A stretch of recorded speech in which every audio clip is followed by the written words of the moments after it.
मालेन शहा हे नेपाळचे नवे पंतप्रधान होण्याची शक्यता वर्तवली जाते। मालेन शहा यांना पंतप्रधान करण्याची आंदोलकांनी आग्रही मागणी केलेली आहे। सध्या मालेन शहा काठमांडूचे महापौर आहेत। ही चळवळ जेन झीची आहे असं मालेन शहा म्हणतात।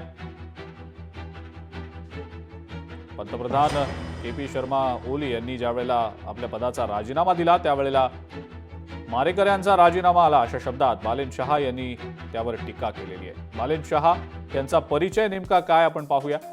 नेपाळी रॅपर आणि संगीतकार अशी मालेन शहांची ओळख आहे। काठमांडूचे ते विद्यमान महापौर आहेत। नेपाळच्या राजकारणातला एक तरुण चेहरा म्हणून मालेन शहा यांच्याकडे पाहिलं जातं। वयाच्या 35व्या वर्षीच त्यांचं नाव पंतप्रधान पदासाठी चर्चेत आहे। जेन झी आंदोलनाला पाठिंबा देणारे ते नेपाळमधले पहिले राजकीय नेते होते। लष्करानं जर आता नेपाळचा ताबा घेतला तर मालेन शहा नेपाळचे पुढचे पंतप्रधान होण्याची दाट शक्यता आहे।